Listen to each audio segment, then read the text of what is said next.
Mesdames et messieurs, j'ai vraiment des inquiétudes pour mon pays, encore une fois. Que s'est-il passé le jeudi 24 mars 2022 à la maison centrale? Et ici encore, c'est toujours le colonel Bala Samoura qui est indexé. Quelque chose de grave s'est passé selon nos informations à la maison centrale. Et vous savez, actuellement, les forces spéciales sont en prison. Je veux parler de commandant Alia, Kamara et les autres, les Suleiman et tant d'autres. Ils sont en prison. Mais qu'est-ce qui se passe réellement? Ce jour, jeudi 24 mars 2022, nous avons été informés que le colonel Bala Samoura du Haut Commandement de la Gendarmerie nationale s'est rendu à la maison centrale, qu'il a fait sortir les éléments des forces spéciales qui sont actuellement sous contrôle judiciaire. Parce que vous savez bien que ces jeunes ne sont pas encore libres de leur mouvement. Bien qu'il y avait eu des grâces présidentielles, mais toujours, ils sont détenus à la maison centrale. Mais qui les appelle dans le bureau du régisseur un à un. On oblige les jeunes de reconnaître le vol avec caméra à l'appui. C'est-à-dire, c'est une manière de les enregistrer, les filmer. Maintenant, la question que je me pose, c'est que la justice n'a pas pu dénicher comment est-ce que lui, colonel Bala Samoura, peut essayer ou tenter de dénicher ça. Pourquoi? Pour quelle raison? J'ai toujours dit à colonel Bala Samoura d'accepter de sortir par la grande porte. Lorsque colonel Doumbouya nous dit évitons les erreurs du passé, et nous savons tous, ces pratiques-là, ce sont les erreurs du passé. Alors, quelle est l'importance de cette transition dans ces cas? Quelle est l'importance? Si vous venez, vous faites pire que Koro Alpha, mais il fallait alors laisser Alpha continuer. Il fallait le laisser dans ces cas-là. Mais vous ne pouvez pas dire qu'il y avait tel. Et c'est ce qui nous a poussé à renverser le pouvoir, mais venir encore reprendre les mêmes pratiques. C'est très grave et dangereux. Parmi ces jeunes des forces spéciales, quelques-uns ont accepté, d'autres ont refusé de le faire. Et par exemple, le commandant Alia Kamara a refusé de sortir même pour aller dans le bureau du régisseur. Pourquoi tout ça? Pourquoi les arrêter? Pourquoi les filmer? Pourquoi les obliger à reconnaître le vol? Entre le vol d'argent et arracher le pouvoir, même si c'est un dictateur, d'un président, où se trouve la différence en réalité? Ces jeunes sont en prison. Jusque-là, ils sont là-bas. Mais c'est grâce à ces jeunes-là que le colonel Mamadi Doumbouya aujourd'hui est au palais. C'est grâce à eux. Parce que c'est grâce à leur effort. S'il y a eu cas de vol, il fallait régler ça autrement. Ou même si c'est une question judiciaire maintenant, alors il faut les faire passer devant le juge pour qu'ils en finissent être condamnés, qu'on les condamne, et pour combien de temps, qu'ils soient bien situés sur leur sort. Arrêtez ces œufs-là. Colonel Bala Samoura, arrêtez. Si vous avez le courage de venir dénoncer ça, m'adresser à vous, m'adresser à Colonel Madi Doumbouya, m'adresser au CNRD, c'est pour que ces mentalités-là changent. C'est pour que votre façon de faire change. Parce que ça ne va pas demeurer. C'est juste un temps, pas tous les temps. Mettez ça en tête.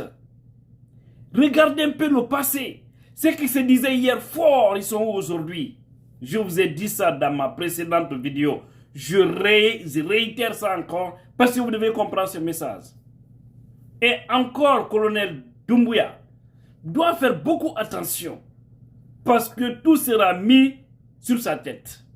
Tout ce qui va se passer sous cette transition, que ce soit du bien ou du mal, ça sera mis sur sa tête.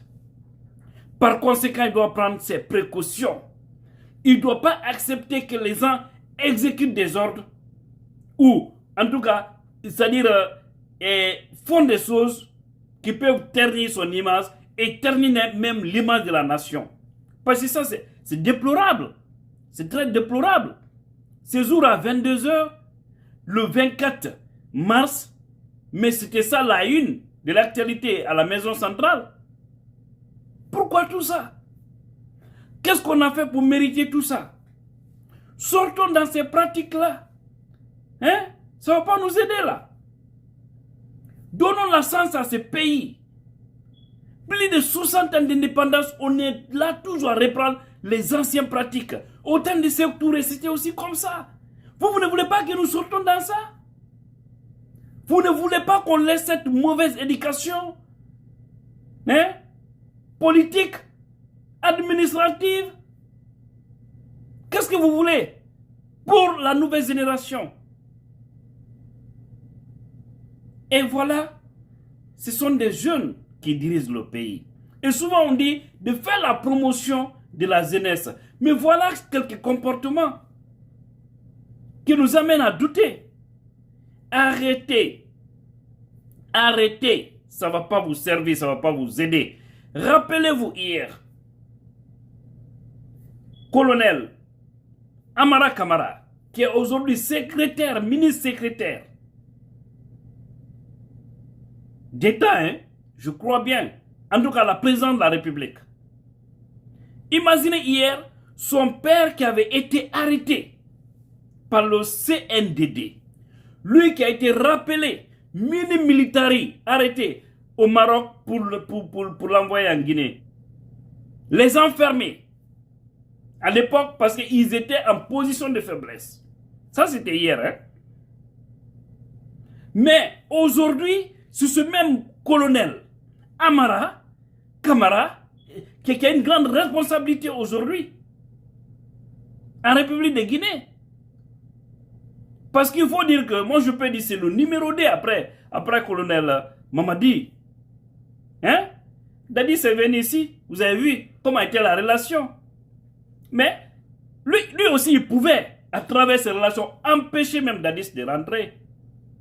Les colonels, les Kéboro et autres, il y a eu ces antécédents entre eux. Mais aujourd'hui, lui, il est fort. Si hier il était faible, aujourd'hui il est fort. Alors si aujourd'hui lui aussi il est fort, demain il doit comprendre qu'il ne sera pas fort. Il va quitter, un autre va venir. Par conséquent, il doit se comporter normalement, correctement. Et ça, c'est un message pour tous ceux qui dirigent actuellement, qui sont maintenant membres du gouvernement, membres du CNRD. C'est juste un temps. Il y a combien de hommes qui sont passés? Tous ceux qui sont passés, certains ont laissé leur nom, hein, dans la belle page de l'histoire. D'autres ont laissé leur nom dans la page sombre de l'histoire. Hein? Donc, changer, sauver la République. Ces pratiques-là, c'est pas bon. Ça ne va pas aider le pays. Je ne suis pas là pour faire plaire à quelqu'un. Je ne suis pas là. C'est mon pays qui m'intéresse. Et vous qui dirigez, on doit vous dire la vérité et non pas vous caresser avec des mensonges ou la démagogie. Parce que ça ne va non pas vous servir, mais aussi, cela ne va pas servir la République. S'il vous plaît. C'est pas bien. Non. On en a assez, c'est pas bien. Hein? Aujourd'hui, là, c'est vraiment regrettable. vous ne pouvez pas aujourd'hui nous parler des assises nationales basées sur la vérité et le pardon. Au même moment, vous êtes en train de poser certains actes qui frustrent les Guinéens. Ça veut dire que ça n'a pas de sens. Parce que les anciennes pratiques, c'est ce qui vous a poussé aujourd'hui de nous parler des assises sur la vérité et le pardon, même s'il n'y a pas de justice dans tout ça. Hein? Maintenant, si au même moment, cela est en train de se passer, hein? Vous partez pour arrêter des gens ou vous partez pour obliger les gens à reconnaître quelque chose, je me dis que c'est grave. Et vous devez savoir que la transition n'a que des missions. C'est de faire en sorte qu'il y ait la gestion des affaires courantes, que cela continue, et au-delà, organiser les élections libres et transparentes.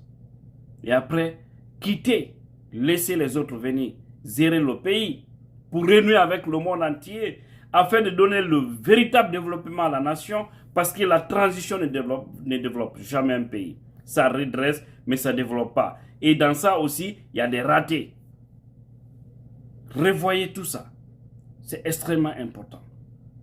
En tout cas, colonel Doumbouya est interpellé encore une fois.